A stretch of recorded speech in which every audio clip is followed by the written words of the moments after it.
I was talking recently to a girlfriend. She was glowing. Cynthia had just returned from a girls' weekend in wine country, her first getaway in over 2 years, and was bubbling with stories when she bumped into an old college friend, Marcy, at a local coffee shop. They hadn't seen each other in years, but quickly found themselves picking up right where they left off, talking about everything from midlife pivots to gut health, hormones, and that weird TikTok trick for reducing bloat. Later that evening, Cynthia was scrolling through her Instagram feed when she noticed something odd. Her Explore page had completely changed. Her favorite skinfluencer replaced by holistic hormone coaches. Her search suggestions were suddenly filled with low-tox living, natural estrogen support, and anti-inflammatory breakfast recipes. Even her email inbox had fresh newsletters with subject lines like, "Your hormones are not the problem, and menopause doesn't have to mean misery." We were chatting a few days later, and this question came up. What if everything I'm seeing, what I believe, what I'm told, what I search, has been curated for me, not by truth, but by what I already believe to be true? Let me tell you about one of my clients. We'll call her Karen. Karen joined my program because she was frustrated. She'd hit that wall. Many women in their 40s and 50s know all too well, doing everything right, and still watching the scale creep up, the brain fog settle in, and the energy disappear. She came armed with information, tons of it, keto blogs, YouTube doctors, hundreds of bookmarked Instagram reels. Her Google search history looked like a WebMD black hole. But as we began to dig in, something became clear. Every source she followed said the same thing. Every podcast reinforced the same idea. Every YouTube algorithm echoed what she already believed, that all carbs are bad, that more cardio is always better, and that willpower was the missing link. It wasn't until she took one of our lab-based functional assessments and got a real look at her gut and hormone health that she realized her truth wasn't truth at all. It was a filtered digital reflection of her own bias. So what's really going on here? What Cynthia and Karen were experiencing is something that affects all of us every day in ways we rarely even notice. It's called confirmation bias. It's the invisible lens through which we view the world, our decisions, our relationships, our health, even our sense of identity. It's the mental shortcut that makes us seek out, interpret, and remember information that agrees with what we already think is true. And it's everywhere. In your group texts, in your Pinterest boards, in your Facebook feed, in your Amazon suggestions, in your business decisions, in your health beliefs. It's subtle, it's sneaky, and it shapes what we see as truth. On today's episode of Living Simpler, we're peeling back the curtain on this hidden force. We're diving into the history of confirmation bias, the science behind why it exists, and, most importantly, how we can widen our lens, challenge our assumptions, and reclaim our power. If you've ever wondered why change is so hard, why we stay stuck in patterns, or why the same frustrations keep finding us, this episode is for you. Let's start with the basics. What exactly is confirmation bias? Confirmation bias is the psychological tendency to seek out, favor, interpret, and remember information that confirms our existing beliefs, while conveniently ignoring anything that contradicts them. This isn't a flaw in your mindset. It's part of your brain's design. In the 1960s, English psychologist Peter Wason coined the term during a series of cognitive experiments, most famously the 2-4-6 task. In this task, participants were given a sequence, say 2-4-6, and asked to guess the rule behind it. Most assumed it was increasing by 2, and then only tested sequences that confirmed their theory, like 6 to 8 to 10. Very few tried to disprove their hypothesis. Most failed to discover the real rule. Any ascending numbers would have worked. Wason's study revealed something profound. Our default isn't to seek truth, it's to be right. Over time, research in social psychology has confirmed that this bias serves as a mental shortcut. In prehistoric times, that shortcut helped our ancestors make fast decisions in dangerous situations. Imagine being in a cave and seeing a shadow that might be a predator. You don't have time to debate both sides. Your brain jumps to a conclusion, and fast. But today, that same shortcut can work against us.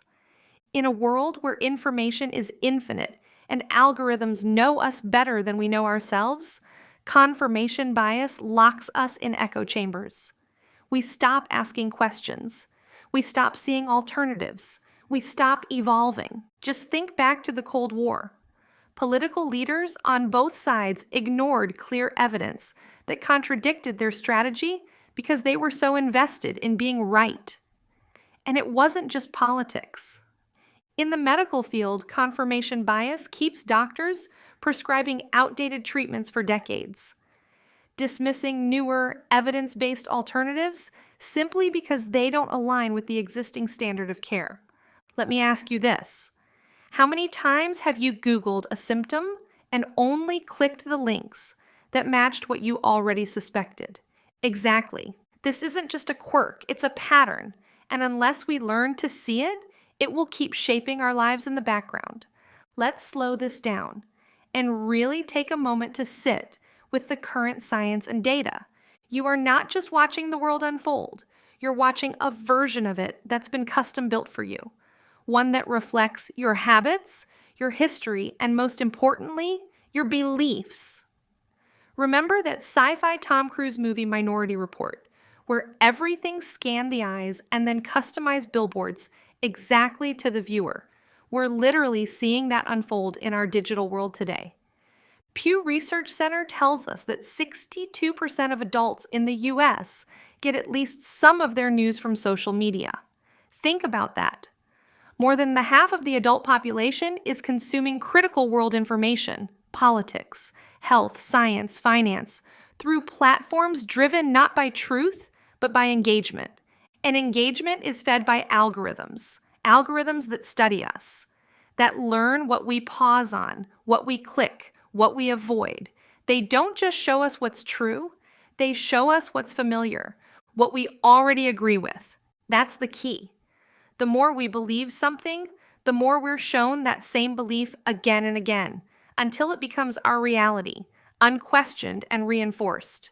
Let me give you a quieter but just as powerful example, your inbox.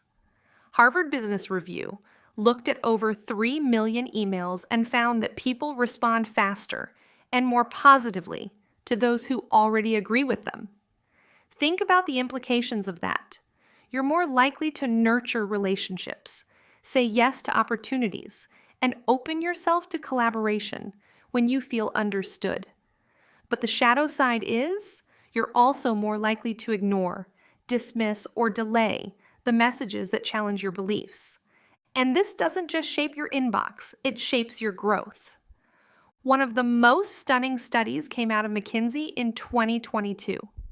They found that workplace teams deeply entrenched in confirmation bias had a 25% drop in innovation and a 40% increase in employee turnover. Why? Because sameness might feel safe, but it stifles ideas. If nobody in the room is willing to say, "What if we're wrong?" We stop evolving. People burn out. They leave. Culture dies. Even our brains quite literally betray us. In 2016, neuroscientists published a study in Nature Neuroscience that showed how our reward centers, the same areas that light up for sugar, connection, or even addictive substances, flare when we see something that confirms our beliefs. That means our brain physically rewards us for being right. But here's the twist. When we encounter something that contradicts our beliefs, the amygdala, our brain's fear center, activates. In other words, our bodies perceive conflicting information as a threat. That's why people get so defensive in comment sections. That's why political debates on social media spiral so fast. It's not just disagreement, it's survival mode. To our subconscious minds, a belief being challenged feels like we are being attacked. Now imagine how that shows up in our daily lives. MIT Technology Review warned that AI-powered spam filters are becoming so advanced that they're now filtering based on our belief patterns. That means we might never even see something that challenges us. We're not just stuck in echo chambers, we're living in them. Remember that 2015 Facebook study? It revealed that 70% of what users saw in their feed aligned with what they had already clicked on. So the very platforms we use to stay informed are often curating our own beliefs back to us. It's like standing in a hall of mirrors, thinking we're looking out a window. And when we take that reality and pair it with stress, burnout, or even health challenges, which are already clouding our ability to make clear decisions, we start to see why so many women come to me saying, "I'm doing everything right, and nothing is working." They're not doing everything wrong. They're just doing the same thing again and again because the world around us is reinforcing it. Which brings us to the question, what do you do when your own brain and your digital world are conspiring to keep you stuck? Let's talk real-world applications and bring this down to the ground. Let's talk about how this shows up in real women's lives, just like yours. A few months ago, I was working with a client. We'll call her Melanie. She was vibrant, curious, and deeply committed to feeling better. She came to me after a year of frustration, low energy, stubborn weight gain, unpredictable mood swings. But she was doing everything right. She was deep into keto. She fasted. She followed 5 biohacking podcasts religiously. She had the blue light glasses, the magnesium baths, the works. And yet, she wasn't healing. I asked her to step back and journal all the sources of information she relied on for wellness advice. It read like a keto manifesto. Not one resource offered a dissenting view. Not one had ever made her question whether this was still the right path for her. And then we did something simple but radical. We ran a lab panel. I tell my clients a don't guess test. Her results painted a completely different picture. Her hormones were out of sync. Her cortisol was through the roof. Her body was in a constant stress response, and the high-fat, low-carb diet, while effective for some, was pushing her deeper into imbalance. Melanie wasn't failing. She was stuck in a feedback loop. And that's what confirmation bias does. It whispers, "Don't question this. It's working. Stay here." But healing often begins the moment we say, "What if it's not?" Even in our most personal relationships, we see it. Stanford researchers found that friend groups who only reinforce shared views are 55% less likely to evolve their beliefs. In other words, your friend group may be the safest place in the world and the reason you're stuck. We love being seen. But sometimes growth comes when we're not just seen, but stretched. In the workplace, this dynamic can become costly. The LinkedIn Workforce Report shared that professionals who filter out conflicting opinions, people who delete challenging emails, avoid tough conversations, or only stay in safe discussions, are 30% less likely to be promoted. Why?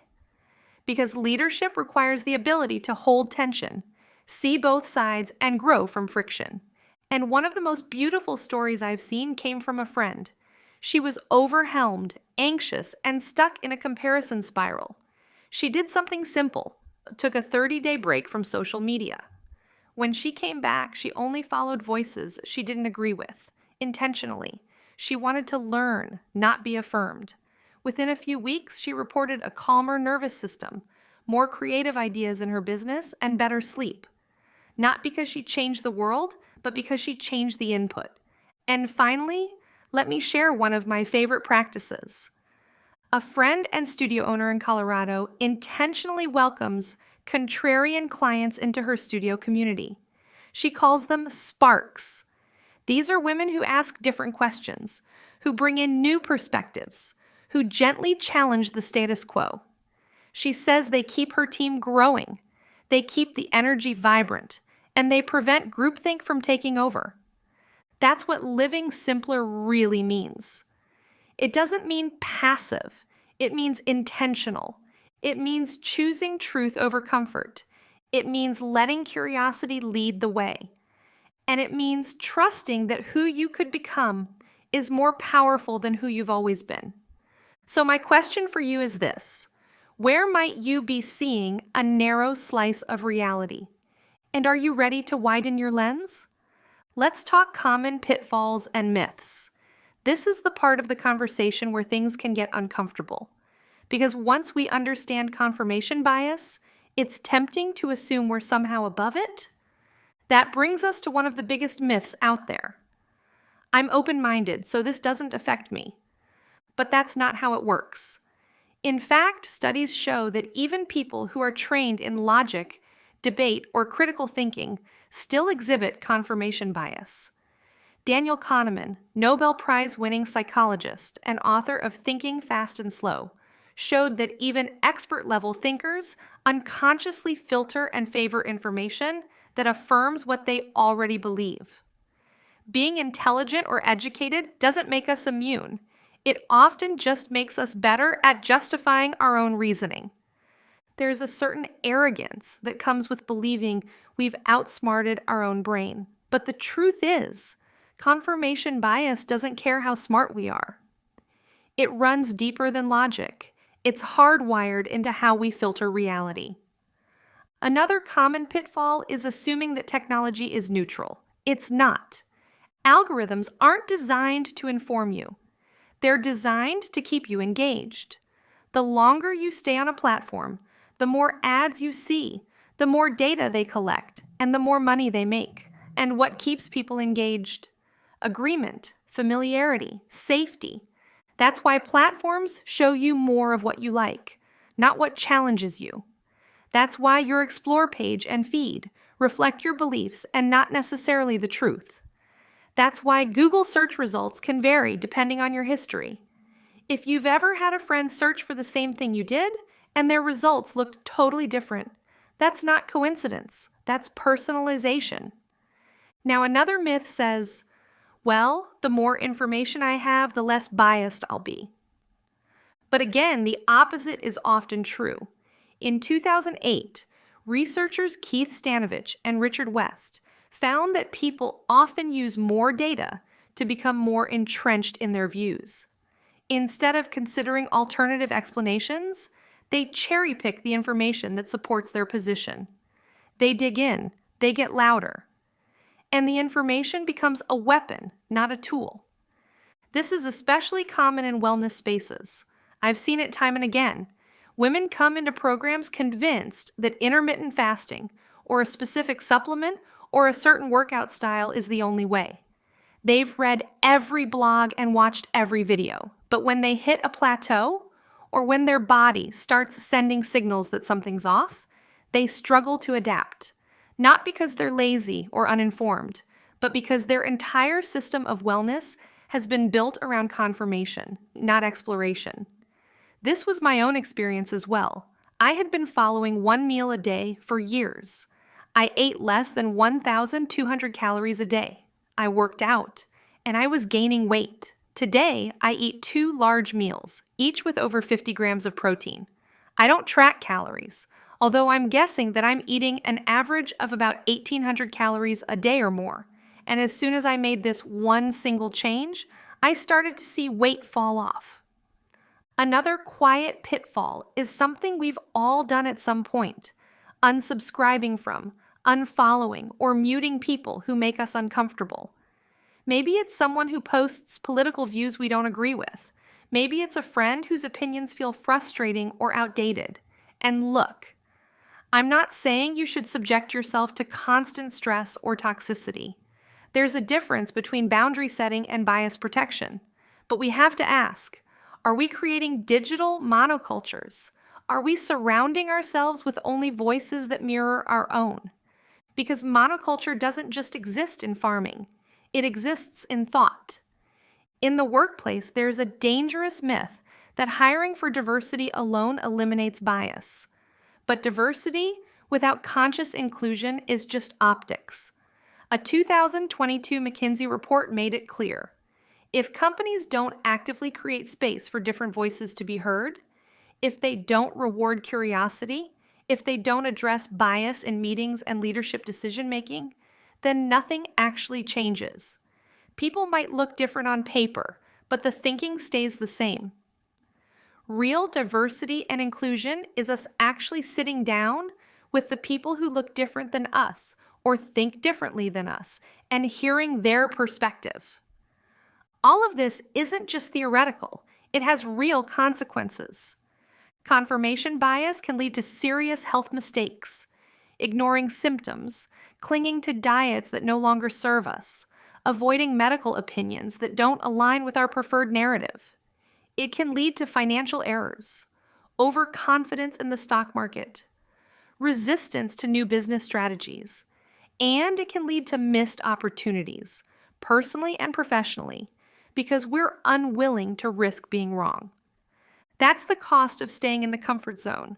So let's take a breath and bring this all together. Confirmation bias isn't something a few people struggle with. It's something we all experience. It's universal, it's human, and it's shaped by both our biology and our environment. Your brain is wired to seek validation. It wants the safety of certainty. But that same wiring can prevent growth, change, and healing. Technology doesn't correct this. It amplifies it. Every platform, from your social feed to your inbox, is designed to reinforce your patterns. Unless you intervene, the default is more of the same. And this doesn't just show up in abstract ways. It shows up in who we spend time with, in which news we trust, in how we respond to feedback, in the decisions we make about our health, our money, our career, and our relationships. The path forward isn't to fight your brain, it's to work with it, to design your life in a way that includes intentional friction. Because growth doesn't come from ease. It comes from discomfort, from disruption, from exposure to new ideas. Change starts with awareness, but it's sustained by practice. My goal is to always end each episode with some real-world actionable steps. So here are some real, tangible things you can do to start breaking free from your own echo chamber, if that's something you're open to. First, conduct a feed audit. Spend 1 week paying attention to the voices you see and hear on social media, in podcasts, in your inbox, and even in your social circles. What do you notice? Are they mostly aligned with what you already believe? Are there gaps in perspective? Write it down. Patterns are powerful when we can see them clearly. Next, build a challenge habit. Set aside a time each week to read something that challenges you. Listen to a podcast from someone with a different worldview. Engage in a respectful conversation with someone who sees the world differently. You're not doing this to argue, you're doing it to stretch. Then, diversify your digital inputs. Subscribe to a newsletter that doesn't align with your usual beliefs. Follow someone on social media who has a completely different approach to wellness, leadership, or life. Let your feed become a mosaic, not a mirror. Practice something called active disconfirmation. Before you make a major decision about your business, your health, your finances, pause. List 3 plausible reasons why your current belief might be wrong. Then go look for real evidence that supports those alternatives. Not to change your mind blindly, but to test it with integrity. Schedule what I call friendship check-ins. Reach out once a quarter to someone from a different phase of your life. Maybe an old college friend, a former coworker, someone who lives in a different part of the country or world. Invite them for coffee, a call, or just a catch-up. These relationships are like mirrors from a different angle. They help you see things you didn't know you were missing. And finally, at work, commit to showing up differently. Join one conversation with the goal of listening more than you talk. Not just to speak, but to truly understand how others are thinking, feeling, and making decisions. Because the more we practice this, the easier it becomes. Not because it gets more comfortable, but because we get more confident in our ability to hold space for uncertainty. And that truly is the foundation of a simpler, more empowered life. One built not on being right, but on being open. Not on agreement, but on growth. Because you deserve a life shaped not just by your past, but by your possibility.